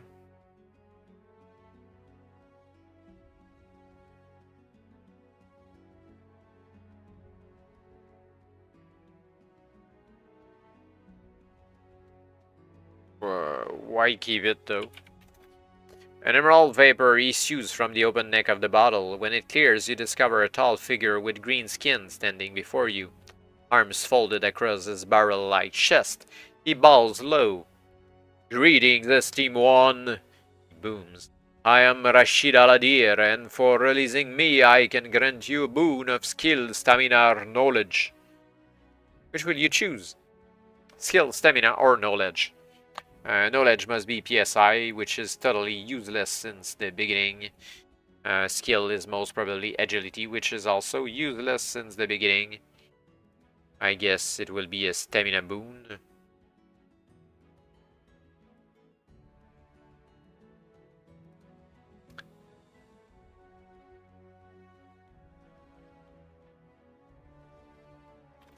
If you are wounded, it restores your vigor to its normal score. If you are unwounded, it magically increases your normal vigor by 1 point. That sucks.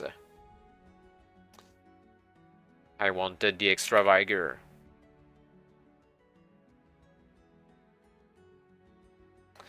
You are about to see if you can get another wish out of him when you notice that you are alone in the room. Well, 1 vigor point is quite cheap. Anyway.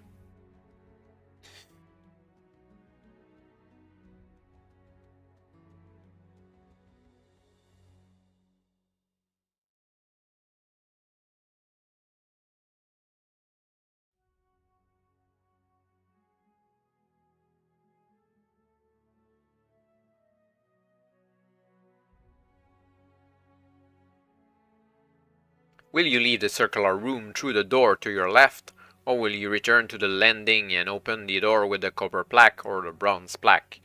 Let's go left. Still think we're on the right path.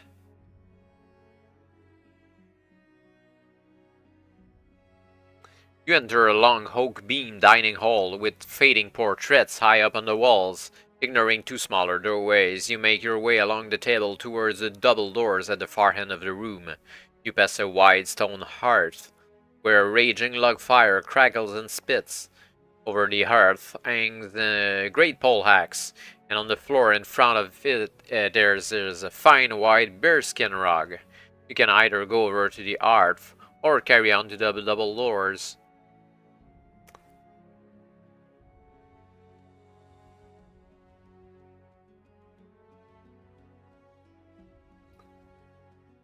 Not sure the art. I don't trust the rug, so double doors.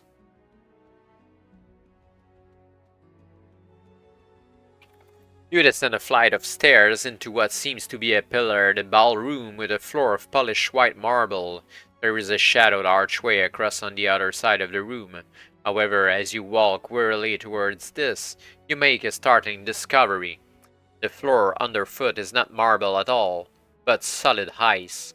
Several inches below you, frozen in the ice, you can see a bizarre demonic mask. As you peer down at this, you suddenly realize how cold the room is getting. Your hands are turning blue, and your teeth chatter uncontrollably. Do you have a bearskin rug? Seriously? Can I just go back and take the rug? Oh, man.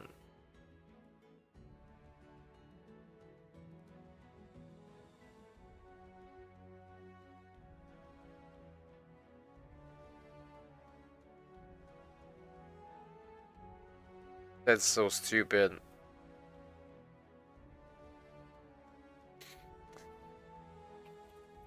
Ay. You panic and run for the archway, but your feet slip on the ice and you scramble frantically on all fours. Roll 6 dice. Attempting to score equal to or less than your current vigor. Yeah, it's been just fine. Yeah, we rolled 2, 6, a 5 on this. Success anyway.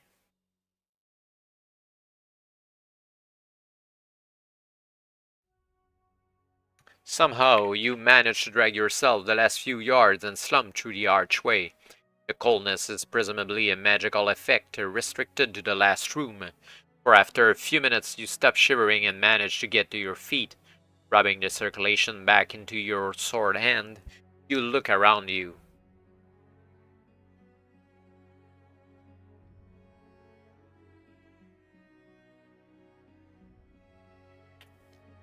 You are at the foot of a rough stone stairway that winds up around the walls of a narrow circular tower. Staring into the gloom, you discern a crimson glow far above. You climb up and up hundreds of feet, it seems. At last you reach the top of the tower. There is only one door off the landing, a heavy iron portal with a glowing, gloating red face inscribed on it. It swings back as you step forward towards it, and you pass through into what must be the topmost chamber of the tower. The wind shrieks through the open windows. Outside you can see massive ponderous storm clouds against the starlight night sky. There is a curtained alcove on the other side of the chamber. As you cross over to it, a sibilant voice seems to speak from within you, extolling the virtues of an eternity in service to the demon. Roll 2 dice. This is the PSI test of the day. If you score less than or equal to your PSI score, that's what happened.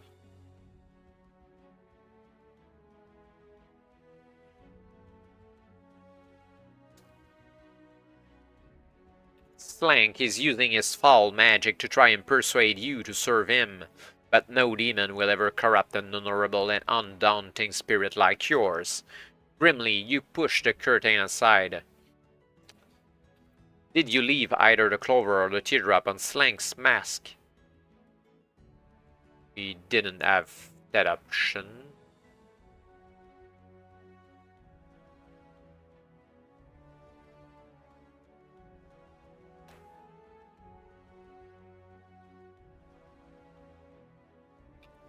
Smiling viciously, Slank steps from the alcove and stands before you, huge and awesome and casting no shadow.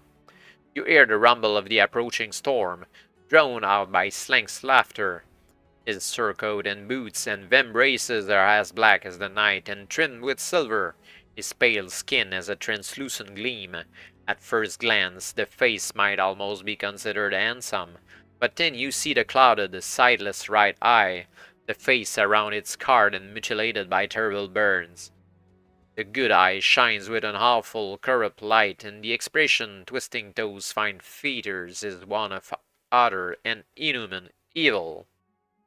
Slank holds a lacquered mask in his left hand, and he brings this up now to cover his face. The mask has a quartz lens, which shields his good eye, so even if you have the teardrop, you cannot use it. Neither is there time to draw your bow. You must fight him. Like all the options that Father Phase or Luther Phase, whatever the father of the Phase family told us, didn't work at all. Maybe we didn't take the correct doors. Slank advances on you with a panther's grace, his robes fluttering in the breeze. There is a cold, damp, earthy smell like a waiting grave. You see that the talons of his right hand are almost a cubit long. They sparkle like crystal and are obviously razor sharp. Slank, Vigor 24. We need to roll a 9 or more. That's a really hard fight. But we have a little bit more vigor. Let's see how it goes. We need it's an even fight, except the 2 hit. But we need 8 hit. And he needs 10 hit to kill us.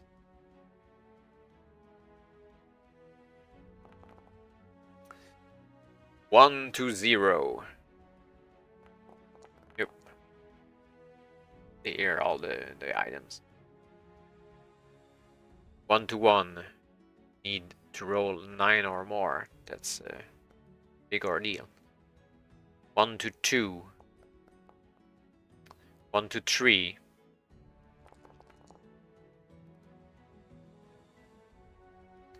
2 to 3.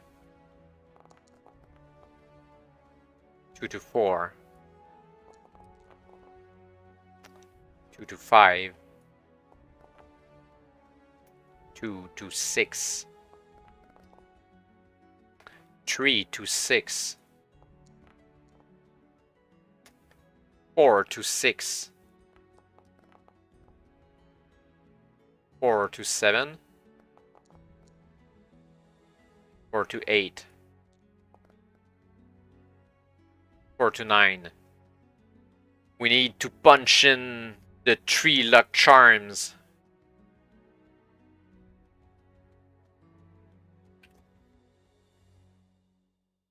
So we are at 7 to 9. Yep. That means this is the last roll.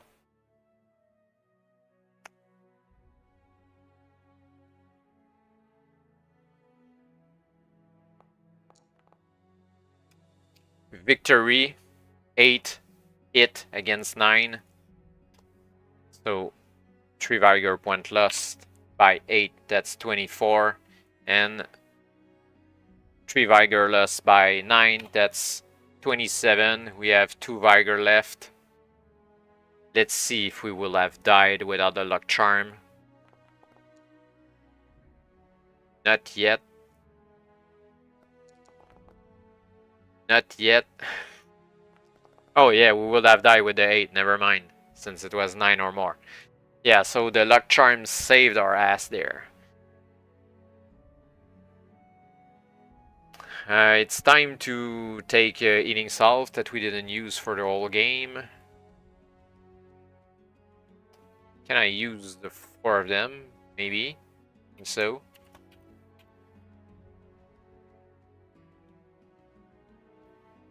So we are back to 18. I can remove the luck charm as well.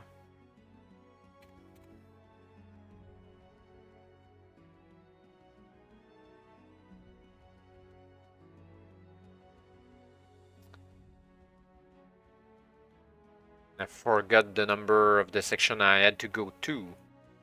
Where I was. 257.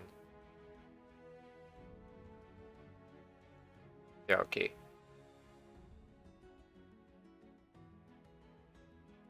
Do you have the ashes of a saint? If so, you scatter these over the demon's body. Yes, we do.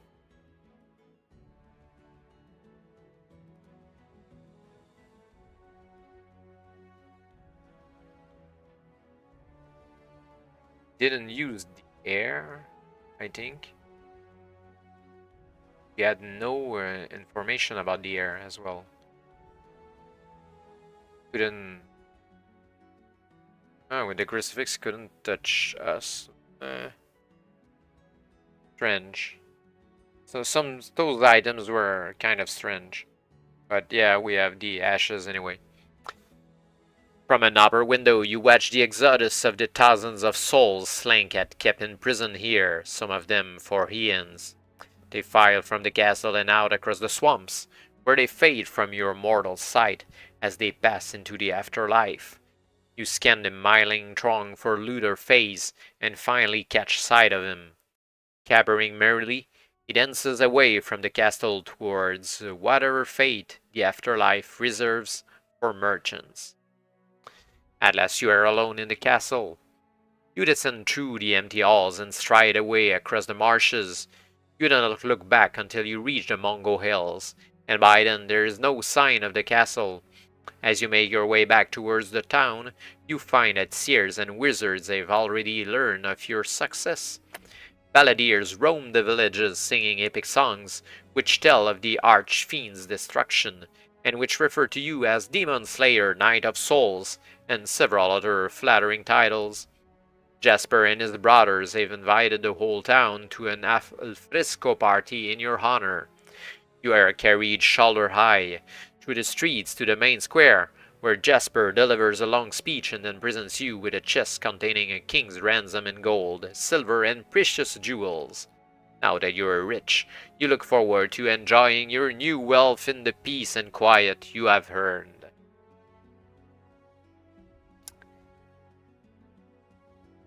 This was Castle of the Lost Souls, last book from the Golden Dragon series by Dave Morris and Yves Newnham.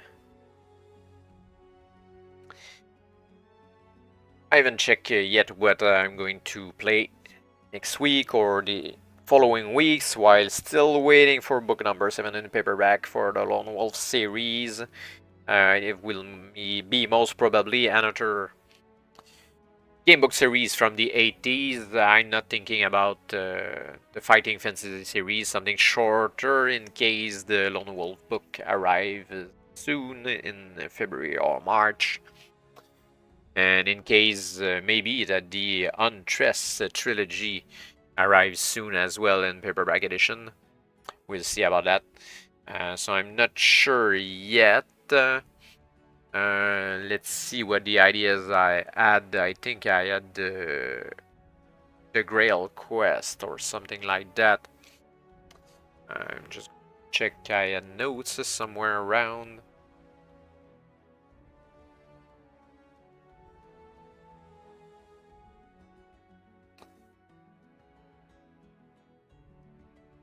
Would be nice to get a hold from the Autumn Snow book, but not sure I could get that. Otherwise, I'm not sure after reading the Golden Dragons series if I'm going to try something else by Dave Morris. I was really hyped by Fable Lands, which is a later game book series, or maybe Vulcanverse. I think I liked Blood Sword series though when I was younger. I don't remember what the Dragon Warriors was. Don't think I read any. But after the Golden Dragon, I'm really not sure. There's Way of the Tiger by Jamie Thompson, which is quite interesting, and both series by J.H. Brennan, the Grail Quest and Sagas of the Demon Spawn, that were quite nice as well. Outside of Fighting Fantasy by C. Jackson, there was Sorcery, which is cool too.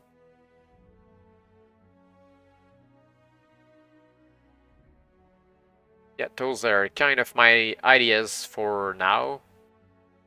Either Grail Quest, Way of the Tiger,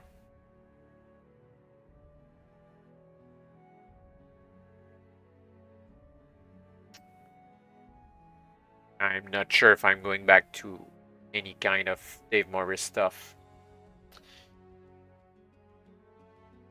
I'm going to check something quick on the internet. If you want a nice resource about game books, Damien's Game Book at gamebooks.org is a nice one.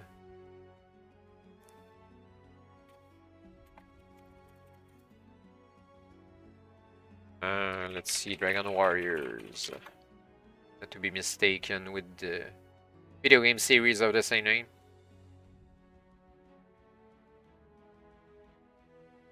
Wasn't it a D&D thing? No, I don't know.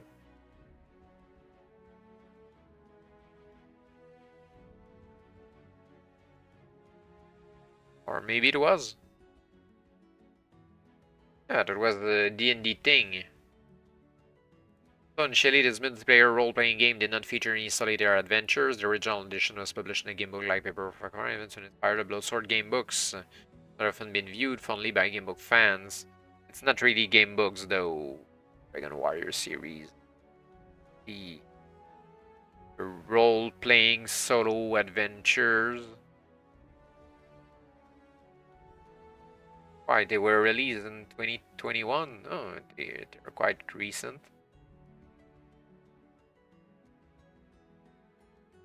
And they're not by Dave Morris.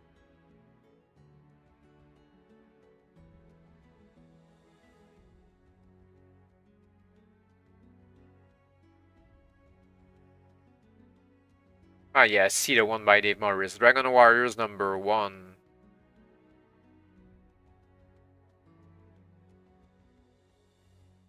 But it's not a game book.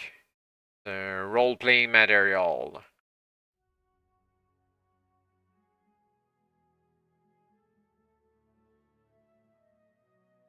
Or is it?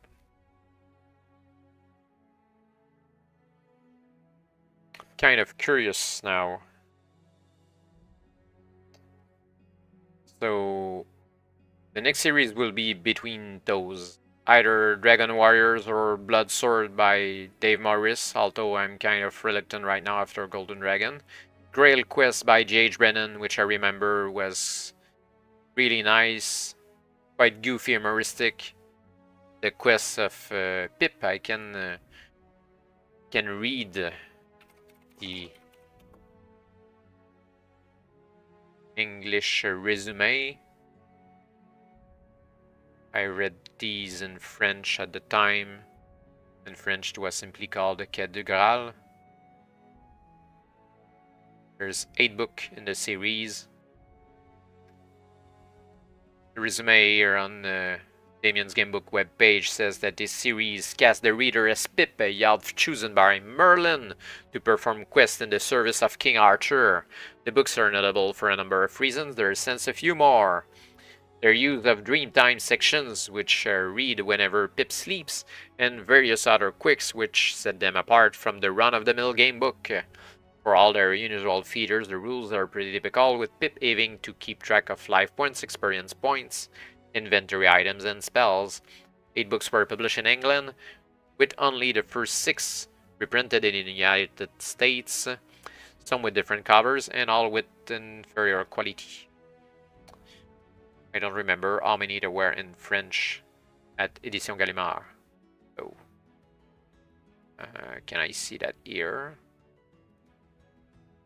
Here, La Quête du Graal.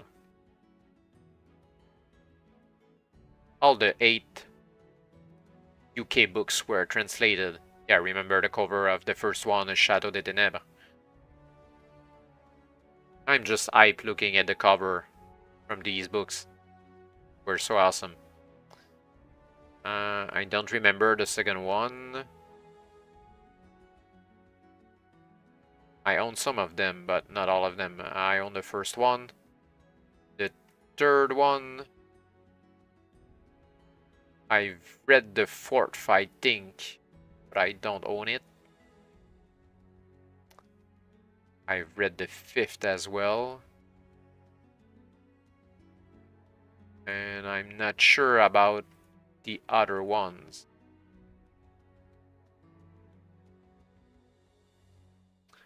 Yeah, that one will be nice. The Grail Quest, and the other option was Way of the Tiger by Jamie Thompson, which is another awesome gamebook series with martial arts. Let's read a little resume. The Way of the Tiger by Jamie Thompson. There are 7 gamebooks in that series. What is that one?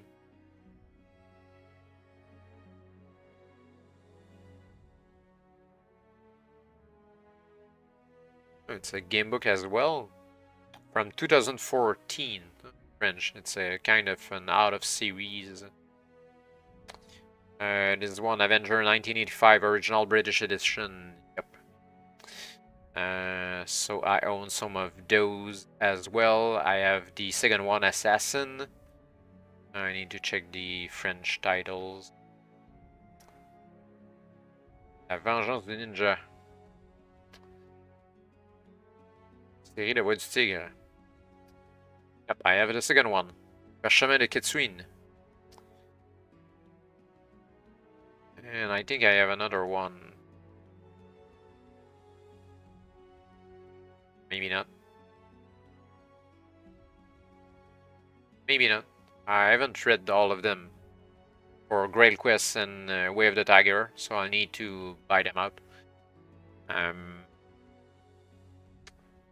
Yep, and the other one was Sagas of the Demon Spawn, but it has been written after the Grail Quest, so I'm not sure. Or maybe it's the same time. If I check the release of Grail Quest. Castle of Darkness was released in the UK in 1984, then says the month, October 1986, the US edition. And if I check Sagas of Demon Spawn,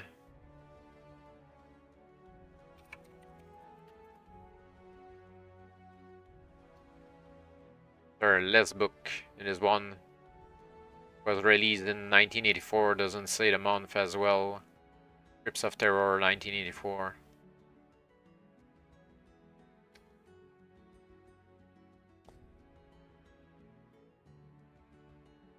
not really sure. So those are the ones on the plate. All these goodies, as they say. If anyone has any kind of suggestion of what to play next, feel free to send this on my way. Right now, the shortlist is Grail Quest, Sagas of the Demon Spawn, or Way of the Tiger, and maybe Dragon Warriors, just in case, since it's a more RPG solo adventure kind of thing.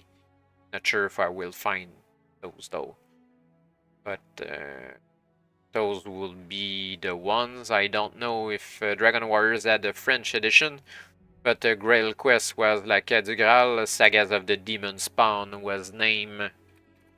Oh, it was named in French. Don't remember.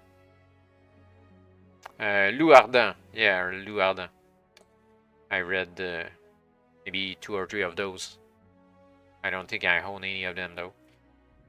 And The Way of the Tiger is La Voix du Tigre.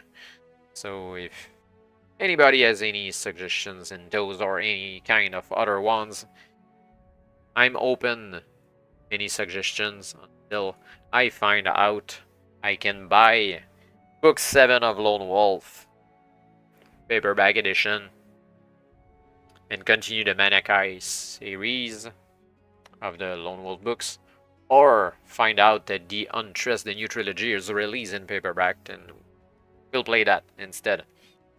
We'll see most probably next week, or maybe the other one, until I find the books and decide on which one to play next.